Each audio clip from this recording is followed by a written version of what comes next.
underground tuh orang-orang pintar menurut saya. Dia bisa mendengarkan semua jenis lagu. Ya, Dan sebaliknya, ini pintar dalam artian bukan menyudutkan. Ada orang pop tuh belum tentu bisa dengerin musik. Kan kadang saya dengar, anggap saya bisa dengar Peter Pan. Anggap dah, bukan Peter Pan, anggap band pop. Coba band pop tuh suruh dengar. Kangen band pun dengerin kok, maksudnya bisa dengerin. Iya, kita bisa dengerin kangen band walaupun ini nggak suka kan bisa dengerin. Coba anak-anak kangen band atau Peter Pan dengerin Cannibal Corpse. Belum tentu bisa kan. Suffocation model atau yang lebih serem Marduk model. Kayak Putra kan black metal.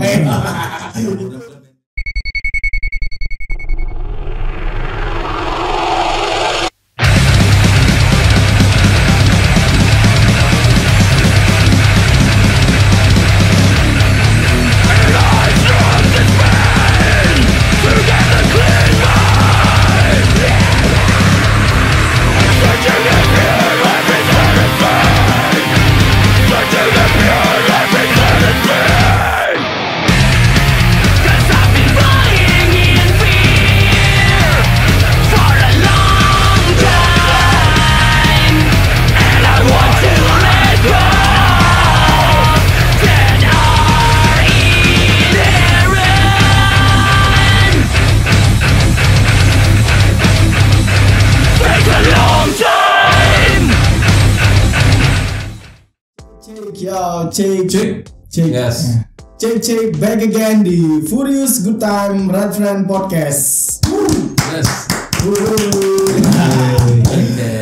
Hari ini saya kedatangan salah satu bisa dibilang apa? Talentnya banyak sekali. Talentan? Legend, salah satu legend underground Bali sih. Cuma mungkin di episode yang lalu dari legend punk rocknya, kali ini dari Chops That Never Stop. yang ini dari genre musik yang berbeda. Ya. Please welcome, perkenalkan dulu. Halo, saya Dimas dari Instant Karma. Instant Karma. Yes. Jadi Dimas ini adalah salah satu gitaris metal legend bisa dibilang. Pura metal. Padahal suka larva. Merendah aja. Iya. Udah tinggi merendah. Benar sih, tinggimu berapa sih? Ada nyabla. Oke. Selalu tuh kalau ada tukang main. Main kan ya apa? Cuma unik soalnya.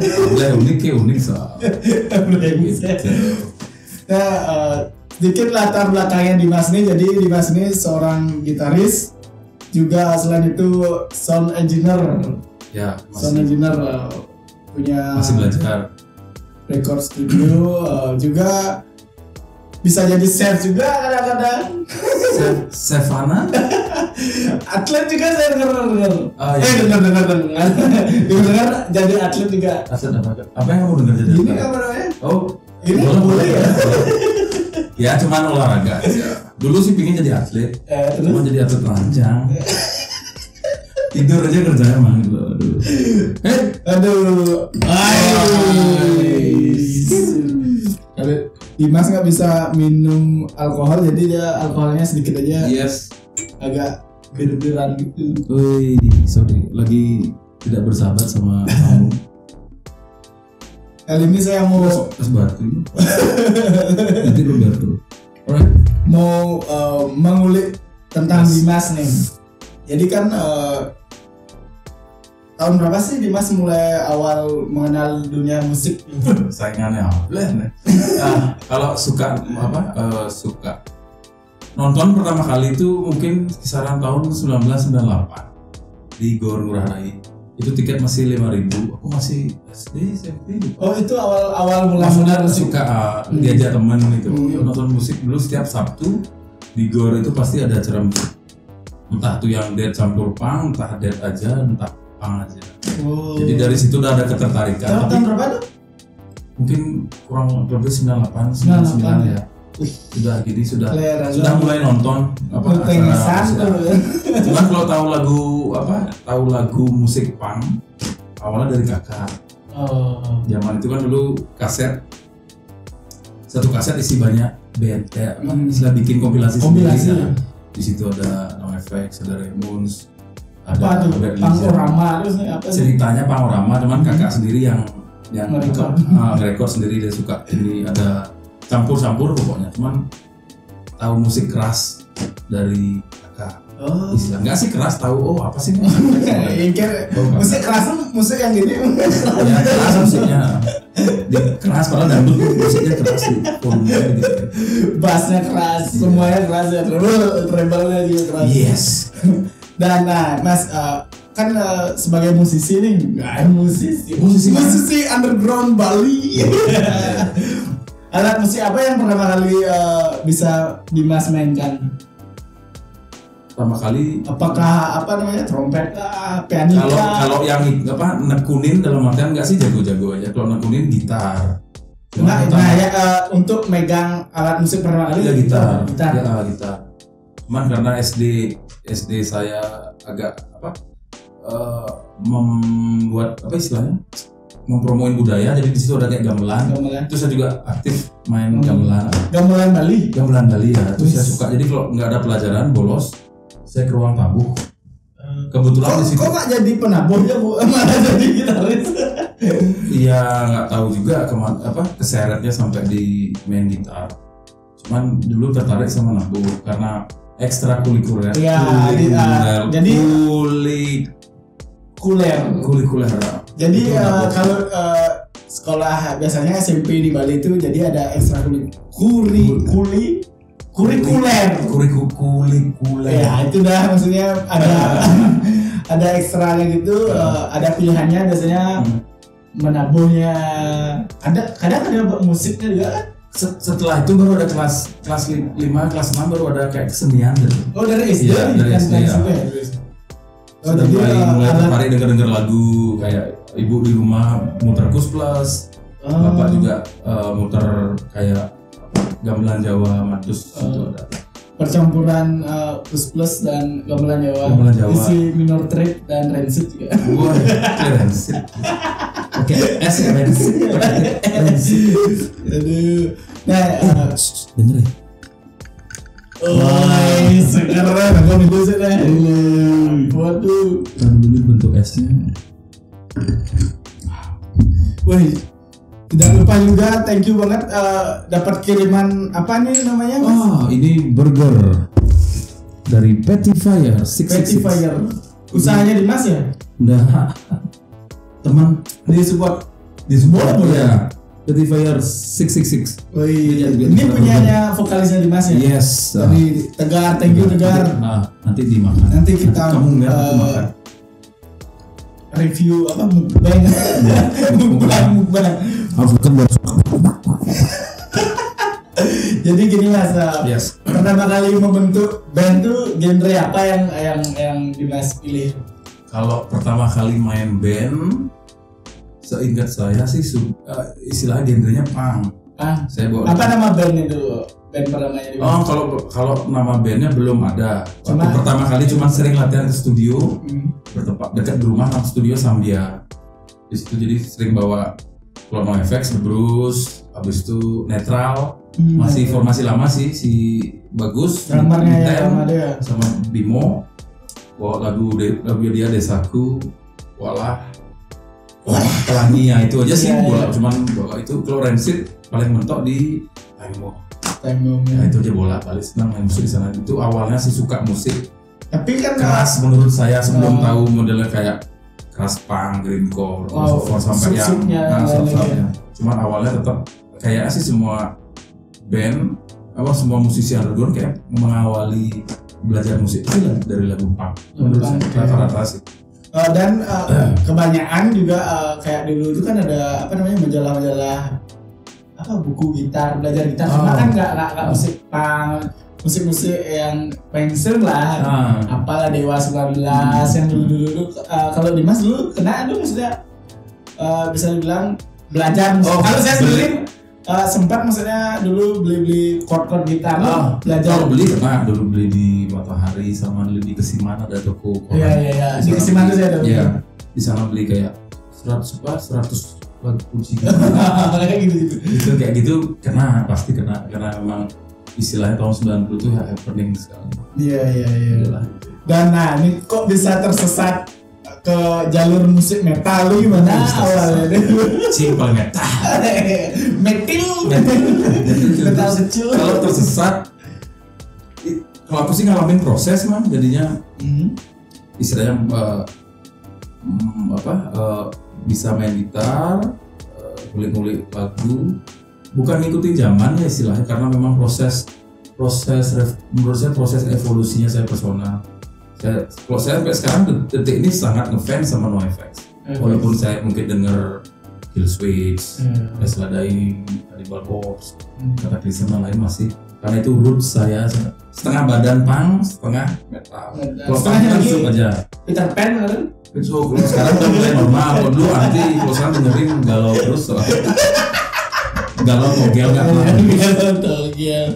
Nah, sekarang kita bahas tentang bandnya Dimas ya, tentang Insan Karma ya, dan skena underground di masa itu lah, masa-masa awal membentuk Insan Karma. Mas, cerita sedikit dong tentang awal mula terbentuknya Instan Karma itu dan bagaimana suasana skena underground di Bali saat itu.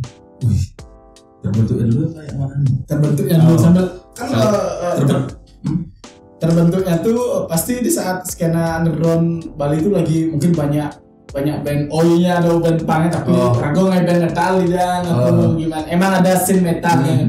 Kalau ngomongin terbentuknya sih kurang lebih saya ngebangun Instan Karma ini sekitar tahun 2002. Nah itu maksudnya ngumpulin yuk latihan studio, kita dengerin waktu itu masih Morning Again, ada band Morning Again, Snapcase kayak gitu. Akhirnya ya istilah serius sih, cuma ganti keluar akhirnya 2004 mungkin istilahnya udah klubnya di sana. Siapa aja tuh formasi awalnya? Formasi awalnya saya dulu gitar 2 ada Doni. Nah, bass Teguh, vokalnya dulu Tusan dari pertama ya. Enggak, sempat ada, saya lupa, bukan Tusan waktu itu sibuk dia. Sempat menolak karena dia pernah punya band, habis itu nggak jalan, dia sibuk. Aku udah kerja sekarang, mendingan denger nggak main band, denger aja gitu. Terus sampai formasi yang terbaru sekarang. Drummernya itu namanya Ajik Sayang Jaya. Drummernya Jaya Karma. Sahabat Jaya Karma, ownernya dari Brave. Dari Brave Boy, Pak Bos saya. Semoga keluarganya sehat, Jaya. Udah lahiran katanya. Ya, baru aja. Semoga sehat, menjadi anak yang berguna. Ya, tidak. Seperti bapaknya lucunya. Aduh. Nah, dan kalau sekarang formasi barunya siapa aja nih? Kalau formasi terakhir yang sekarang ini saya masih di gitar, basis ada Andra. Ya, Andra sebenarnya fotografer juga ya. Iya, Andra sebenarnya Oplet, si Oplet model. Ya, tangan kanannya. Habis itu gitar 2 ada sebenarnya tradisional si Vito dari Anastasia ya. Drummer ada Gus Dog vokal yang dari dulu tetap ngedog sekarang sudah putih deh. Sudah putih bersih ya. Habis itu vokal ada si Tegar ya. Baru itu formasi terakhir nama Tegar. Ya tadi di depan. Nah, saat dibentuknya tuh gimana sih suasana skena underground tahun berapa nih? 2004 ya? Enggak 2002 sampai 2004 ya? 2004. Kalau skena sih kan, tapi kalau mau ngomong masih ada global, maksudnya zaman Gorilla Buana. Gorilla Buana udah kalau nggak salah 2000 udah ditutup, udah tidak beroperasi lagi istilahnya. Kalau suasana sih sama aja, cuman saya sempat ngalamin yang tidak gor tutup itu nggak ada tempat. Istilah manggung tuh bukan di Topati juga dulu pernah ada. Ya di Gor Topati, di Gor Ngurah Rai, habis itu kalau suasana tetap saya salut sama punk tuh nggak pernah mati sampai detik ini tetap rame dia. Kalau ngomongin hardcore, metal, dan Nanti metal cocok dengan gini ya apa mas statementnya punk ya punk not dead. Iya, saya apa istilah itu bukan mitos sampai sekarang tumbuh terus soalnya. Kalau saya ngeliat secara personal di Bali untuk metal itu mungkin ada tidak banyak, cuman punk tuh banyak sekali. Istilah sampai dalam-dalam saya ngeliat ini masih dulu tuh sampai saya ya ada punk kentrung tuh masih makanya nggak tahu kenapa bisa bertahan, mereka nyaman dengan hal apa, dengan attitude dan musik punk. Kita yang suka aja belum tentu bisa menjalani dia masih bisa itu. Kalau suasana sih tetap enak aja waktu itu istilahnya. Akhirnya mainnya sempat di bukan kalau dulu tuh kayak Gor tuh bergengsi, Gor basket, Gor di Ngurah Rai itu bergengsi udah main di sana tuh. Wah. Istilahnya udah main di sana aja. Hebat. Ya, sampai di titik kita main di kayak The Wave. Di kafe ada klasik kafe. Ya, klasik kafe itu lama sekali. Sampai main di titik sana sampai mungkin kalau saya personal panggung. Ya, kan juga dulu sering ya. Nggak tahu sih. Kalau Insan Karma belum pernah main di Atrop. Mungkin launchingnya mungkin. Halo. Habis itu sampai Jak Resto. Ya, itu menurut saya secara personal tuh Jak Resto tuh menjadi kayak panggung yang besar buat Instan Karma karena banyak acara besar ada di sana, yang bikin di sana. Iya. Dari zaman undergroundnya bisa bilang dari gor antara gor Ngurah Rai, gor Topati segala macam sampai bisa sambil makan boleh sekali. Sampai ke kafe lah bisa dibilang. Iya, akhirnya kesana. Nah, kalau dulu ada ritual khusus ya Insan Karma saat manggung? Karena setahu saya maksudnya dulu kan di skena underground metal tuh ada aja band punya ritual khusus, entah makan ayam apa mungkin makan burger ya. Dulu saya makan, kalau sekarang begini makan ayam Kentucky. Dan kalau ritual nggak kan ada ritual dulu kan bukan ya namanya harus mabuk tuh kan baru kalau ngomongin minum sudah pasti itu ritual ya, cuman karena apa? Saya bukan peminum, cuman biar istilahnya ngedenin Bayu istilahnya. Kalau zaman dulu minum ya biar pengantar sembang. Iya, pengantar sembang. Bahasa Bali pengantar sembang. Istilahnya kayak gitu. Akhirnya, bukan akhirnya, ya itu udah ritualnya band. Minum yang pasti. Cuman mungkin 2 slok, 3 slok. Oh jadi. Karena saya pernah minum dalam kondisi mabuk, membawa musik metal, that's a fuck up. Nggak bakal ada orang yang mabuk. Mabuk keren, udah mabuk apa bisa? Itu pengalaman buruk atau pengalaman yang tidak terlupakan mungkin menurut di masa konser sama Instan Karma? Mungkin pengalaman apa nih? Pengalaman buruknya lah. Entah soal mati tiba-tiba atau gimana? Soal mati kan mungkin standar. Saya ingat dulu. Bukan terburuk ya, jelek bilang terburuk. Kita diundang di Unut. Habis itu kita soundcheck di aulanya, saya lupa apa di Unut, kita soundcheck udah tiba-tiba saya iseng nanya, ini kok ada kursi rapi, soalnya ini buat siapa? Kata buat rektorat. Jadi buat dosen. Aku mikir soalnya beberapa dosen masuk itu sudah masuk umur tua, dan aku istilahnya sadar kita musik kita bawa musik metal nggak dia gini apa istilahnya, nggak enak, terganggu itu. Kalau ngomongin jelek ada, cuman itu unik menurut saya. Jadi di depan kita konser bawa musik metal, yang dengerin bapak rektor.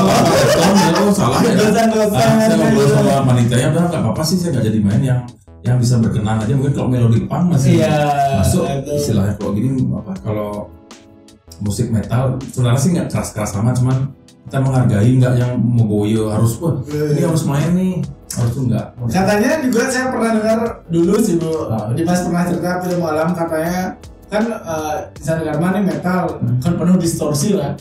Ternyata sound on-nya gimana tuh cerita? Gigs di mana lu? Masih ingat kah acara apa gitu? Kalau nggak salah Granat ya. Granat. Jadi pas soundcheck itu normal aja, kebetulan tempat studio saya kerja dulu beli mesin mereknya Sense M rack, jadi saya bawa ke sana. Pas soundcheck tuh bagus sebenarnya. Suara saya udah jualan begini, distorsi sudah semua. Tiba-tiba pas manggung ada trouble, soundnya kecil. Saya langsung mencoba cepat switch ke Marshall. Beli nggak usah pakai soundnya, saya langsung ke Marshall. Padahal cuma gitar, tuner, input ke Marshall. Tiba-tiba di depan tuh suara kecil, padahal di panggung tuh nggak enak di depan tuh. Makanya kok bisa sih? Kemudian teman ngasih tahu, cuma tuh 2 lagu kayak 3 lagu udah normal lagi. Waktu itu mainnya sore sih. Maksudnya penonton masih sepi, cuman teman-teman rame jadi kan ada namanya pengalaman ya, salah teknis dalam bermusik atau lagi manggung tuh pasti ada aja itu jadi ya apa clean keluarnya kita nggak kelihatan bahasa tiba-tiba kita lepas benar. Nah apa santai podcastnya santai mau buka baju bisa ada tato sih ini sih gitu. Kalau yang lucu gini, dulu vokal Tusan istilah di Jepolgi habis mabuk tuh dijak restu dengan gagal. Vokalnya kecil kurus, gitarisnya gede.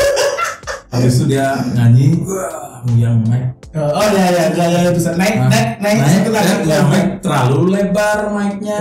Nyangkut lah di kayak si Steiger itu. Pas sudah mulai, Mas dipanggil aku lagi enggak mau. Dia nari-nari gitu.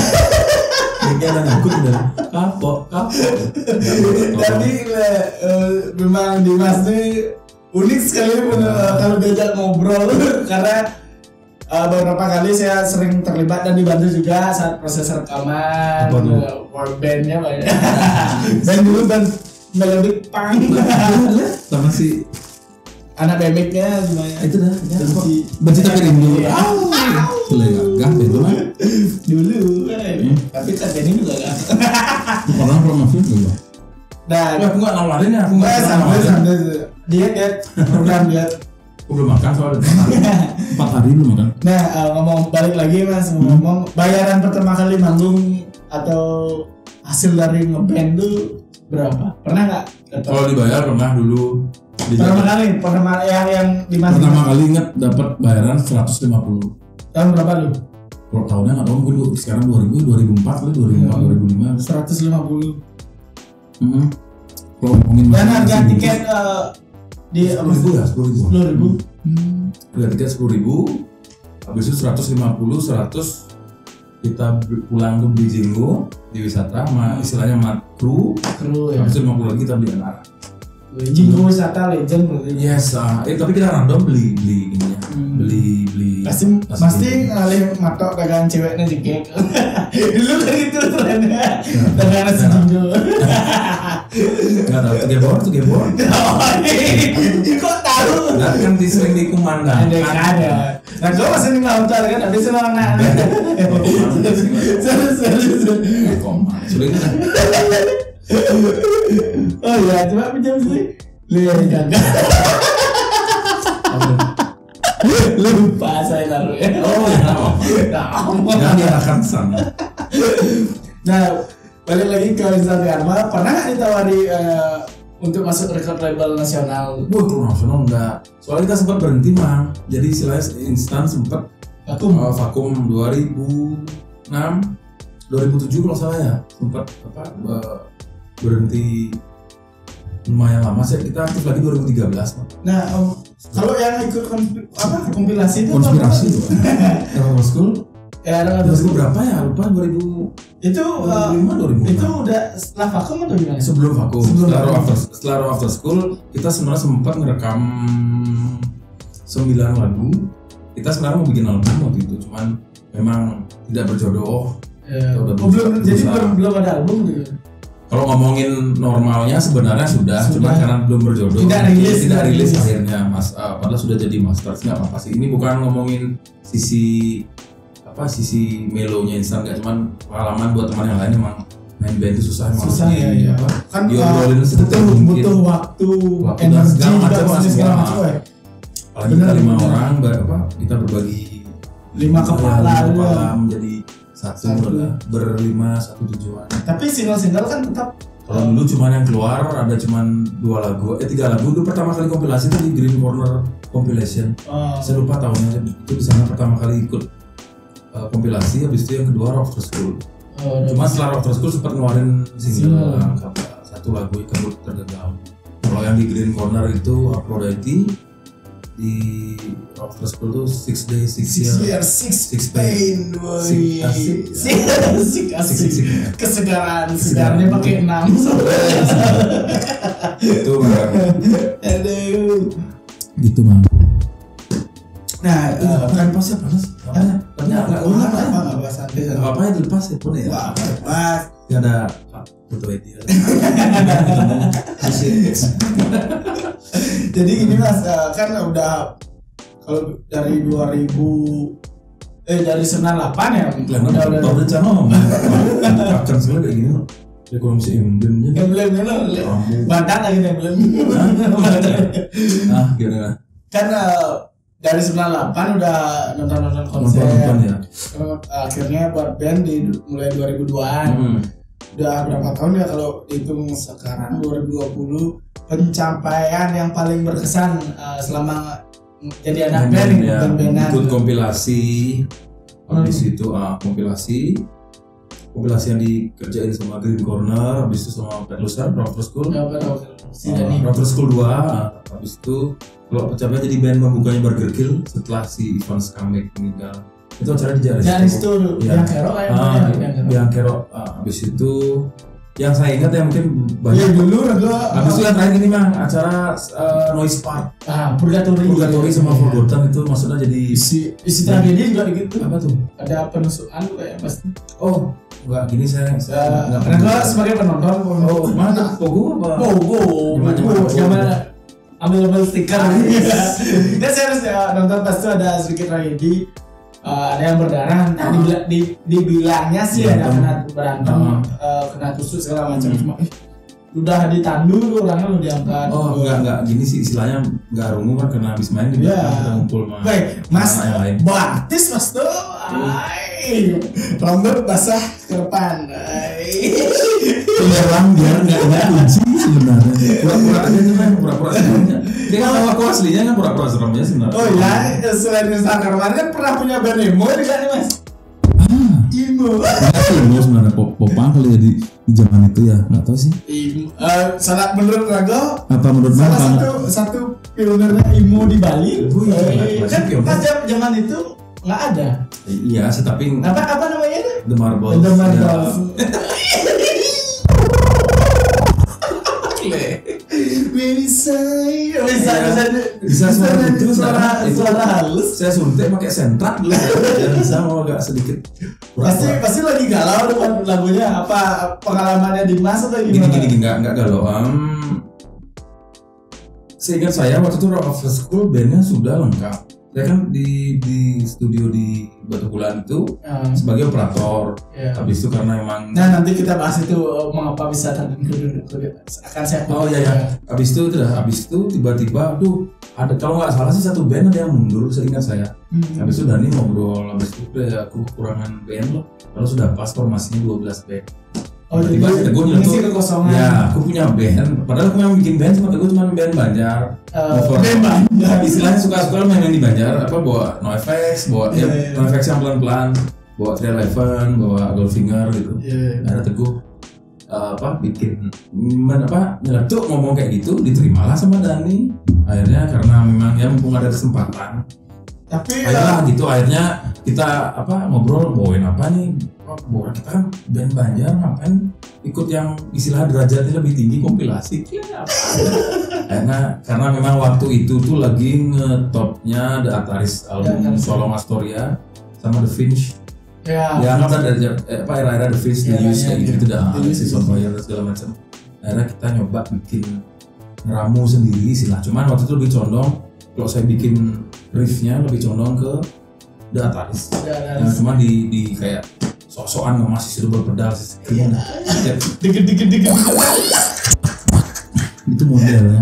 Itu istilahnya. Jadi akhirnya sangat memberi warna di kompilasi itu Mas, karena kan Ya, al genre itu istilahnya ada banyak, biar pemirsa ada yang menilai. Snapbox yang band-band namanya Snapbox, Islam, Reperton, al genre lah juga Ya. ada Devil Dice, Criminal Soul, Pangan, apa bandnya kece itu The Moors, ya. kece.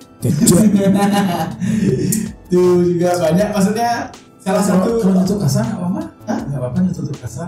Wah, Ya kasar Bali itu orang santai kok bro. Iya, iya. Terus kleng. kan? Nah, balik lagi gigs underground yang terbaik menurut Dimas. Satu event aja Satu event. yang berkesan, maksudnya puas jaga manggung di gigs. Dari pertama kali ngeband sampai sekarang. Iya. Dari pertama kali ngeband bebas. Kutu Carnival kali ya. Tahun berapa lu main? Lupa 2000. Mungkin 2000. Yang rocker kan? Kalau nggak salah Ada saya lupa. nah, Karena saya waktu itu dapetin vibe sore. Kita main sore kan. Pinggir pantai. Secara personal mungkin suka. Enak sekali suasananya. Senja. Iya, senja. Senja tai. Setengah Jawa. Senja setengah Jawa. Kayak senja kopi langsung memah. Itu maksudnya sore-sore itu enak. Bir waktu itu saya ingat ke atas bawa bir dingin. Situasinya nggak tahu, vibe-nya enak sekali. Jadi gigs yang sangat nyaman sih ya, untuk personal nggak tahu kalau teman yang lain, dan untuk genre Islam teman. Iya. Nah, ini nih yang sekarang paling seru nih. Bahas tentang dunia sound dan recording studio nih. Karena Dimas nih, jadi selain gitaris, dia mempunyai skill sebagai operator. Bisa dibilang apa sih, bener nggak sound engineer? Bener ya, sound engineer. Peramu suara. Gimana sih awal mula bisa terjun di dunia sound engineer dan recording lu? Pernah pernah sekolah sound kah atau gimana? Ceritakan sedikit dong tentang awal mula meniti karir sebagai sound engineer. Kalau ngomongin suka atau enggaknya, awalnya sih biasa aja. Cuman dulu saya sering ikut sama teman sih, Teguh Rockness. Teguh Rockness. Dulu punya band namanya Too Bad Too Strong. Too Bad Too Strong langsung Root Devil. Ya, waktu itu Too Bad Too Strong rekaman di jam lupa ya 2000 berapa Too Bad Too Strong rekaman, 2004 kali 2003. Itu habis recording lumayan mahal di zaman itu. Recordingnya di mana? Kan nggak enak sebetulnya. Istilahnya recording di zaman itu. Habis itu ya akhirnya sama Teguh ngeluh, memang sih hasilnya di zaman itu bagus, cuma bayar mahal. 10 lagu lumayan bayar mahal. Aku sampai jual mesin lagi sama dia. Akhirnya iseng-iseng gue bikin aja yuk, coba gitu. Akhirnya tempat recording yang Teguh rekaman ngejual mixer. Nah, dibelilah sama kita. Akhirnya kita coba-coba. Akhirnya pertama kali rekaman, kalau album di Slang ya itu saya ingat masih bass drum tuh pakai botol bir, mic, ikat di Rockness. Di Rockness ya awal dulu kan di Rockness awalnya albumnya di Slang yang apa namanya, paling pertama sekali album pertama dia. Siapa namamu? Kalau nggak salah itu yang itu deh. Itu pertama cuma ada 8 track aja. Virtual bos bayar 8 cuman 8 track aja ya. Dari awalnya informasi bersejarah nih. Ya istilahnya karena tapi saya waktu itu belajar bukan di sana karena saya jujur dulu agak takut-takutan megang mixer karena takut kehapus dan hilang, karena memang waktu itu kan istilahnya dulu pasti apa komputer tabung master itu masih disket yang setelah pakai hapus jadi master kayak gitu dan akhirnya saat satu momen kita memang kita harus naik tingkat nih, kita harus punya sound card, dijual lah mixer itu ke teman di Gatsu. Di Gatsu akhirnya kita sharing akhirnya dia tertarik kok tumben mau ada. Waktu itu kalau nggak salah di Bali sih mungkin ada studio rekaman, tapi yang paling legend emang di Om Jimmy Silaa almarhum di Midi Quest. Cuma di Bali ini istilahnya mungkin studio underground, tapi ada juga dulu kalau mau mundur sedikit kalau underground di underdog ya tuh istilahnya banyak sih sebenarnya, cuman yang istilahnya menembus digital tuh mungkin pada waktu sih di Rockness istilah. Akhirnya kita gabung bertiga, kita urunan tapi kita buka dulu di Gatsu di Gibraltar. Berarti bukan dari sekolah sound itu? Setelah itu sempat pingin sekolah, di zaman itu mungkin sekitar 50 juta cuma 6 bulan. Akhirnya kita berpikir kalau memang ada 50 juta, istilah tuh bayar sekolah, kenapa beliin alat gitu lah istilahnya. Islam mungkin itu salah, mendingan sekolah biar kita tahu. Akhirnya kita otodidak. Tapi kan menyesuaikan kemampuan. Iya istilahnya waktu itu. Apalagi zaman itu ya Lebih apa? Uang susah, Ya, susah. bisa sih. Pengen maju tapi Bisa sih waktu itu saya masih melihara tuyul, jadi uang tuh gampang sekali. Nah istilahnya gitu akhirnya. Cara sukses paling cepat. Cara sukses itu adalah 3M. Kakek ada melihat, meraba, mencoba, dan lebih cepat lagi melihara tuyul. Akhirnya kita join bertiga. Buka di Gibraltar sama namanya Rocknas di sana. Oh iya ada dulu. Setelah dari mixer kecil di Slam di Rocknas, akhirnya kita nggarap Devil Dice dan Criminal Expo. Wih, itu pertama. Penyaing Ranangka no. Iya, kalau salah sama. Habis PDS yes, Legend. Nah, dan sampai akhirnya Dimas memutuskan buat studio recording sendiri yang bernama 49 Recording Studio. Wih, record. Ceritanya. Bir. Editing. Ya. Terus untuk memutuskan membuat usaha sendiri bisa dibilang ya. Waktu itu berdiri sendiri. Gimana awalnya? Ya apa saya di Rocknas dari tahun 2000 sampai 2006 2007. Akhirnya saya kalau ngomongin personalnya sempat jenuh sebenarnya. Capek sih. Apa ketemu orang, kita ngelobi orang. Karena kan diam di studio dia dari pagi sampai malam ada akhirnya apa ketemu titik capek biasanya udah aku ngobrol sama dulu kayak pamit deh udah abang lelah lagi pengen istirahat ya saya aku istirahat nanti kalau memang kita berjodoh kita balik lagi misalnya ngumpul akhirnya kan sempat jeda juga ya mengundurkan diri ya 2006 2007 2013 akhirnya sebenarnya pengen buka studio mixing awalnya banget pengen studio mixing karena jujur aja aku capek bersentuhan sama orang. Kalau jujur personal ya, bukan saya apa antisosial, cuma capek aja semua kayak crowded sekali kayak ya tapi kalau istilah capek ya udah akhirnya saya buka maunya rencana buka studio mixing tapi akhirnya semua ada drum akhirnya karena ruangannya gede banget recording studio ya, karena kan saya lihat sendiri maksudnya dari uploadannya Dimas juga kadang ada yang apa kayak anak-anak sekolah tuh take apa namanya opera ya. Jadi bisa segala jenis bisa recording misalnya nggak cuma band-bandan doang aja apa bikin opera orang berpuisi ya puisi pernah ada ngomong sama tembok sendiri kenapa aku begini? Kenapa ibu bermain karma? Makanya. Nah juga nih selain itu, setahu saya Dimas kan juga mempengaruhi dan mensupport sekali banyak nih anak-anak perumahan dari perumahan.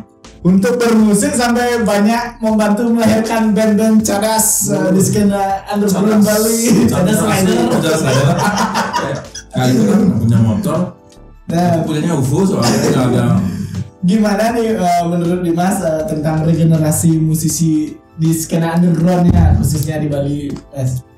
Kan Dimas setahu saya di tempat tinggal Dimas di perumahan PCA dulu banyak zaman angkatan saya ada banyak sekali yang lahir di sana ada MCK Wika maksudnya ada terus si Masuk Rosok Serin sekarang Janggar banyak lagi ada Popang Dewadi kan yang jika ada Gumadi juga Putro juga Mall banyak band ya maksudnya kalau regenerasinya sekarang udah bagus maksudnya ya normalnya siklus kehidupan lah istilah yang lama ada yang baru istilahnya normal aja sih nggak ada yang nilai plusnya pasti plus sekarang tuh udah maju banget soalnya udah ada YouTube referensi udah banyak kalau saya ngerasain yang satu kaset tuh medung beli 3 euro ya 3 euro medung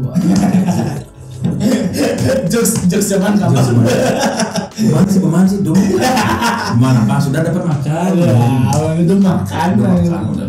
Nah dan kalau sekarang udah gampang gitu. Kalau dulu kan pas saya ingat beli satu kaset anggap udah beli toko kios itu giliran.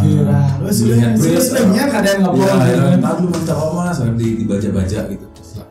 Nah, gimana sih cara Dimas tuh berbaur dengan generasi baru? Kan generasi baru tuh cenderung membawa referensi musik baru, maksudnya warna-warna baru lah di skena underground tuh. Karena jujurnya nggak semua, maksudnya orang-orang lama tuh bisa menerima masuk karena pasti ya mau nggak mau biar bisa berbaur sama istilah generasi yang sekarang pakai susu kan, biar bisa diterima.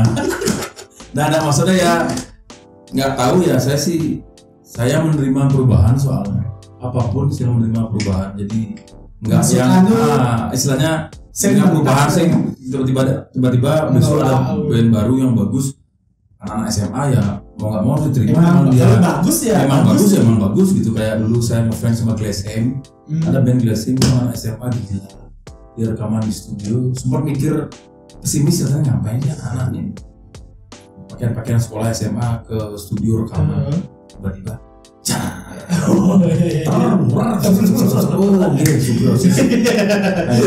nggak bisa, istilahnya poinnya untuk ini jawabannya untuk global, ini nggak bisa mandang sebelah mata, emang perubahannya harus lah. Jadi saya bisa nerima kalau mau. Kalau bergaul sih kayaknya istilahnya gini sendiri, sweet sendiri ya.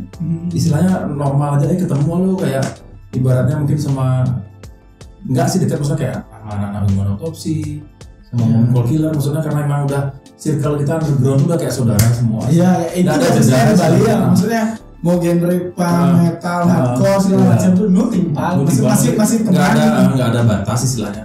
Mungkin kalau emang nggak pernah ketemu mungkin kita belum berjodoh aja, mungkin banyak band-band yang. Tapi kadang ini juga karena bukan misalnya saya dulu nggak kenal sama Dimas, tapi sering lihat, sering mungkin kayak gitu. Saya nonton konser akhirnya kenal, udah keren sih. Enggak, istilahnya jauh. Jaya sering gitu. Nah, Jaya teman saya. Drama tersayang. Bagaimana menurut Dimas nih ya pergerakan apa yang sekiranya mukbang? Kayak nggak bisa mukbang, aku minum dia dah. Nggak bisa ikut mukbang. Sekiranya Dimas apa sih pergerakan yang diperlukan untuk membangkitkan lagi semangat skena underground Bali itu? Kalau saya personal ya, kan sekarang kan masih pandemi. Pendapat pribadi di Bikin dia bikin satu acara tuh biar semua band tuh manggung, jadi di rolling gitu loh. Kalau dulu di Gor setahu saya di rolling setiap Sabtu. Tapi dulu bukan di rolling, maksudnya memang pada waktu saya 98 tuh memang bandnya kan itu aja. Jadi itu dia main Jihad, Blacken, Noise Inside, sama Madness dan segala macam. Kalau sekarang pinginnya memang ada acara reguler, kayak yang pernah dibikin sama BIM. Saya suka. Jadi istilahnya dari yang ya ini istilahnya bukan masalah bukan masalah apa sih ya? Band lama atau band baru fuck off lah udah kan. Kayak apa istilahnya kalau di kantor dia?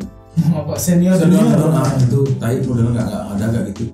Jadi dibikinin acara kayak gitu mungkin jadi biar berbaur, jadi buat yang istilahnya yang punya band lama bisa manggung, kan memang kita kekurangan panggung sebenarnya gigs yang lama bisa main, yang baru bisa kasarnya unjuk. Itu sih maksudnya yang diperlukan. Yang ada ska, ada yang kalau dulu kan nyampur sebenarnya ska, punk ya istilahnya yang metal. Itu sih kalau saya personal. Momen-momen itu yang diperlukan untuk apa namanya dalam skena itu biar bisa lebih berbaur, yang lama bisa menerima yang baru, yang baru bisa menghormati yang lama. Iya, sebenarnya itu otomatis nggak usah dibilang sih sudah gini. Dan kalau saya personal sih jujur nggak haus banget apa haus kok. Ya sebenarnya sih. Maksudnya sama, nggak pengen dihormatin, cuma pengen dikerek aja. Bisa kayak bendera, kayak gitu dah modelnya. Saya nerima karena saya emang kerja di studio, di samping banyak kenal sama orang, Bang apa tuh berevolusi sudah nggak bisa nggak bisa. Nah ngomong nih pertanyaan pribadi nih dari saya, kalau harus memilih genre musik lebih memilih metal atau punk, Dimas? Kalau personal Ya. wih berat. Iya. Kalau disuruh milih ya Iya. tetap gitu ya. Kalau kondisi sekarang apa global? Kalau Bebas kok di saat ini mungkin lagi dengerin lebih ke punk atau dengerin kan saya nanya saat ini bukan nanya yang dulu atau yang ke kalau saat depannya. ini ya masih di seputaran metal. Ya lebih Cuma ya kalau disuruh milih ya metal. Cuma tetap nggak bisa ninggalin jiwa kerosokan punk saya. Ingin banget punya band istilah keras punk udah kayak Discharge kayak ya itu dah band-band keras di punk. Nah, tapi nggak ada Moha. Kan pilihannya Dimas nih lebih cenderung kalau sekarang nih senang yang ke genre metal. Kan saya punya pertanyaan pribadi juga nih Mas. Kenapa nih orang yang cenderung masalah nih terus pribadi? Nah, maksudnya radang lah keresahan sendiri nih. Ya. Mengapa orang yang cenderung mendengarkan musik keras, maksudnya musik metal atau mengenal musik metal dari awal tuh, kalau disuguhin musik slow, pop segala macam tuh bisa mendengarkan, menerima, berbanding terbalik sama orang yang dari awal mungkin pelajarin musik jazz atau pop segala macam. Karena musik metal lu, iya. Kenapa gitu Saya ya? bisa mengakui sedikit sombong istilah mungkin nih. Orang-orang underground tuh orang-orang pintar menurut saya. Dia bisa mendengarkan semua jenis lagu. Ya, Dan sebaliknya, ini pintar dalam artian bukan menyudutkan. Ada orang pop tuh belum tentu bisa dengerin musik. Kan kadang saya dengar, anggap saya bisa dengar Peter Pan. Anggap dah, bukan Peter Pan, anggap band pop. Coba band pop tuh suruh dengar. Kangen band pun dengerin kok, maksudnya bisa dengerin ya, kita bisa dengerin kangen band walaupun ini nggak suka kan bisa dengerin. Ya. Coba anak-anak kangen band atau Peter Pan dengerin Cannibal Corpse. Belum tentu bisa kan. Suffocation model atau yang lebih serem Marduk model. Ejit Putra kan black metal. Udah band-band yang kayak gitu dah. Metal apakah bisa? Born Tapi ini in bukannya 80s, Raised in 90s. Maksudnya ini bukan gini ya, bukan persaingan, cuman kalau saya personal juga ngeliat itu pasti band-band pop nggak bisa dengerin musik yang paling keras dia. Cuma anggap dah yang mungkin kayak Charles Bronson. Apa itu mungkin kalau apa kayak Peter Pan bisa denger No Use for Name, Rancid masih bisa. Ini ada yang lebih sadis. Kayak gitu kan. Mungkin nggak bisa. Berarti sebenarnya orang-orang underground maksudnya ini cuma analogi aja istilah orang di jalur underground metal tuh lebih punya perasaan open mind. Kalau ngomongin perasa kan semua perasa istilahnya anak-anak itu dan yang menjadi pertanyaan saya kayak bisa itu bisa. Nah selain bermusiknya saya dengar Jason Ranti pun bisa. Iya. Cuman coba ketemu Jason Ranti. No Stress maksudnya band Bali No Stress. Yes. Lembut tuh udah masuk kok. Iya masih kita bisa nerima. Walaupun jiwa udah pacang metal. Atau anarki di dunia, anarki di lumut. Tapi dengarnya ya itu kan. Stres gitu. Kayak Cila udah Nah balik lagi ke personalnya Dimas nih, selain bermusik nih punya hobi yang beda nggak? Hobi lain lu? Kalau hobi sih, hobi selain musik sebenarnya nggak ada, cuman kalau diarahin ke olahraga ya lagi mau belajar karena pandemi sekarang mau belajar jogging. Tapi kan uploadan Dimas lalu ya kebetulan pasti. Ya, kebetulan di basket itu kan karena lapangannya ditutup. Karena memang jadi nggak boleh lapangan di perumahan ditutup. Kita numpang sama satu yayasan sekolah di sana, jadi ya sempat kebetulan saya kenal sama kepala sekolahnya. Di telepon mohon maaf nggak bisa main basket lagi. Sebenarnya bisa sih di Go, saya banyak teman saya kayak di Go. Yang Edwin metal semuanya. Ya saya lagi mau mendalamin jogging aja sih sebenarnya sambil mendalami dalam artian berkapan ya meditasi. Lagi nyoba jogging aja sih karena memang saya lagi santai soalnya kalau basket kan ada dikejar. Saya lagi malas ngejar kayak maksudnya itu apa saya pingin yang kalau di sandur jalan kan mata dapat jadi hirup dapat bawa kopi ya istilah ketemu binatang Jadi bercengkrama. refresh juga. Bener-bener refresh semuanya jadi jadi Berarti, bukan bisa- lagi ya coba semampunya aja sih lari, sebenarnya nggak kuat. Tapi kalau suka basket tuh emang dari dulu. Basket dari SMP. SMP. SMP sempat kayak masuk tim tapi ya nggak tim amat sih. Nggak tim Armstrong. Nggak tim Armstrong, sudah tim belum adalah. Ultim. Nah kan Dimas ini suka basket, mempengaruhi nggak tuh dalam fashion saat bermusik atau gimana? Sempat dulu bikin bang manggung tuh pakai baju basket. Jersey basket, cuma sekali dapat main di lapangan pitik. Acara apa? Pitik. Lapangan pitik di Pedungan, Iya. diundang main.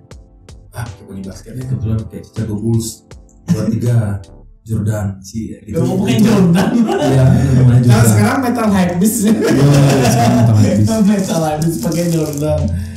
Nah, udah mau di penghujung podcast udah nih, tapi sebelum berakhir kita ada bukan game sih, apa sih namanya? Ada best of 3 ya. Waduh. Jadi ntar saya ngasihin pertanyaan, Dimas harus menyebutkan 3 hal yang sangat mempengaruhi dan Dimas sukai. Ya. Jadi kalau dulu saya bilang sih game jawab cepat, tapi sekarang berubah jadi Jawab satu udah lambat, jangan cepat. jadi best of 3-nya Dimas ya. Ntar aku kasih pertanyaan, Dimas harus jawab. Oke. Nah, sebutkan 3 band yang sangat mempengaruhi Dimas dalam bermusik. Sampai sekarang. Ya, dari awal sampai sekarang yang benar bangkitin memorinya Dimas. Oh, gue bisa musik dengan kuliahnya. Sebenarnya banyak sih, cuma Ya, harus pilih 3 aja. Rangkum 3. Satu NoFX. NoFX, Habis itu main agak keras ke Exploited. Yang terakhir Killswitch. Killswitch. Tetap tuh main influence mana suka aja sih. Dekatnya ini Instan Karma ada. Apa? Sebutkan 3 gitaris yang terbaik menurut Dimas nih. Menurut saya Ya. di Bali Sony Bono. Dari Sony apa sekarang sih di Superman, dulu di Road Devil Mimpi juga. Nimpia ya. Nimpia, Itu kalau Nimpia. nasional Ed Sharani. Ed Sharani. Kalau internasional ya Adamnya Killswitch sih, Adam Killswitch. Nggak jauh-jauh dari Nggak tahu ngefans sampai nggak bisa berpaling sih lah. Kalau saya udah sayang itu biasanya. Ya. Mau bahas tentang percintaan nih. Botong. Tanggal lahir. Aduh. Sebutkan 3 band Bali yang terbaik menurut Dimas. Bukan berarti yang lain nggak bagus ya. Yang Dimas senang ya, yang personal Dimas senang. Interject. 1 Interject. Jangan.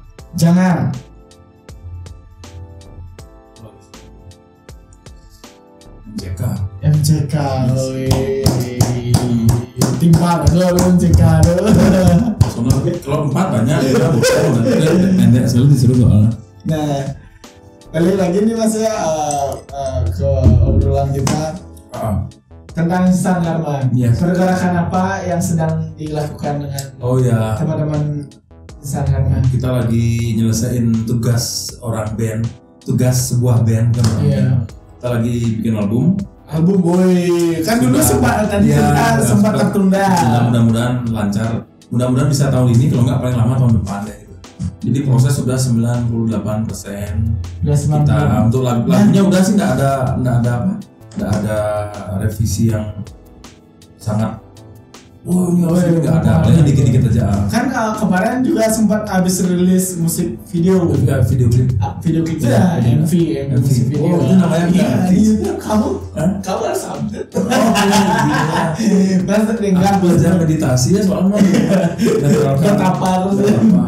Nah kemarin habis rilis musik video Instan Karma yang berjudul apa? My Clarity yang featuring sama Boker Skarabang, tapi ya Boker Micet memang. Yang ngidang buka jempolnya. Maksudnya itu yang diperlukan menurut saya pribadi skena underground di Bali itu biar penggarapannya tuh emang benar-benar loh. Jadi itu kalau orang luar nonton tuh tahu oh di Bali ada loh yang seperti ini. Nggak maksudnya bukan gimana. Kayak The Disland kan rutin tuh buat video klip ya. Emang ya ada emang. Dan itu lah maksudnya penggarapannya segala macam konsep segala macam. Ada gimana gininya. Semangatnya mereka. Kayak gitu tuh kan karena Dimas pun mengakui tadi bahwa ngeband tuh susah sekali waktu dan segala ya itu udah emang kita semua. Kalau saya personal sih lebih ke emosi dan pikiran. Kalau waktu mungkin masih bisa ya, mungkin emosi lebih ke psikologis ya. Bisa konsisten tuh ya. Lagi ngadapin kayak gini, tiba lagi asiknya main band, salah satu personil mundur. Kan apalagi ada yang berkeluarga, bagi tugas nggak masalah sih menurut saya. Cuman secara psikologis lebih. Itu udah. Jadi kemarin tuh Instagram bisa ngeluarin musik video dan akan disusul nih dengan album yang mudah-mudahan tahun ini udah 98% ya 99% sih untuk audionya ya. Cover juga udah selesai sih, tinggal masukin foto sama thanks to nih izin dan rekan pidana balik reklamasi kita piring dulu ya. Jadi dulu tuh bener-bener kalau nama band kita ada di cover seneng banget maksudnya kayak gitu.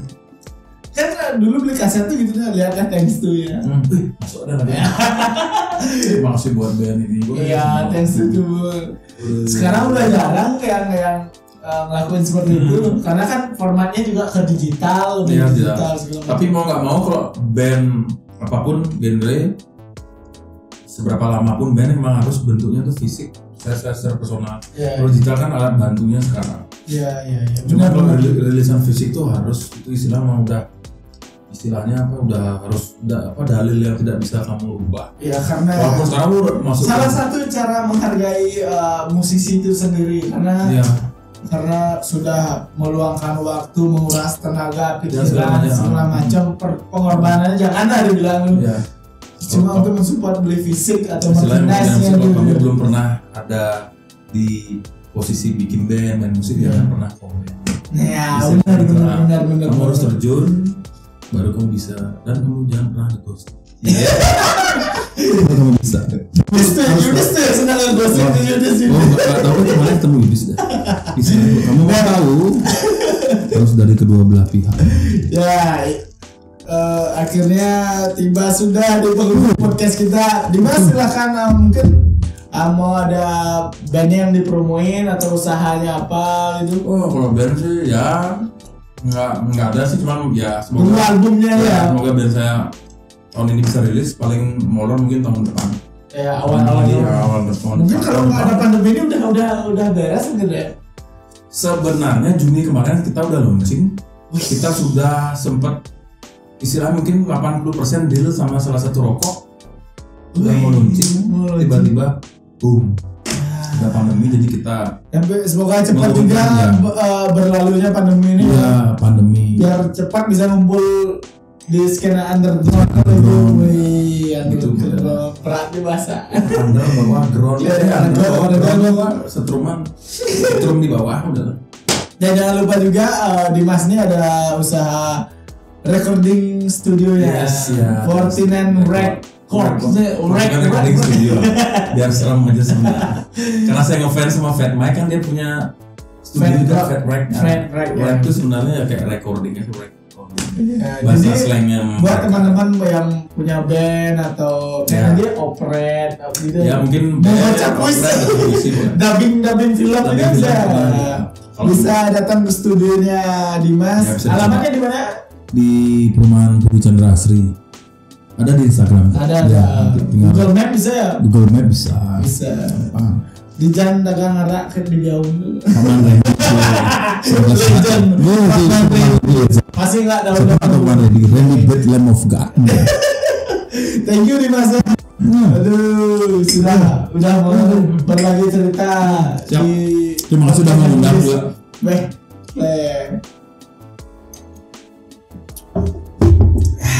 Thank you Mas ya. Yuk siapa? Jangan lupa subscribe dan komen di bawah di channel kita, support terus biar bisa ngundang orang-orang yang bisa dibilang jarang mendapat panggung untuk maksudnya kesempatan untuk ngomong ya. Karena sebenarnya di Bali itu subscribe, lonceng. Sebenarnya di Bali itu skenanya banyak sekali. Saya maksudnya mau mulai dari teman terdekat dulu Mas. Oh ya, ini kan teman ya. Guru saya ini. Guru.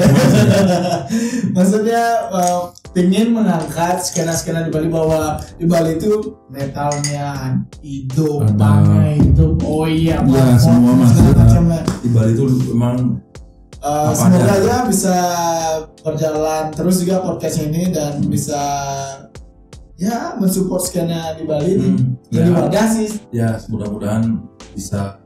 Thank you for watching. Enggak sih kan? Saya cuma harus meditasi gitu kemarin. Cuma agak susah tuh ilmunya. Thank you Mas. Bye bye.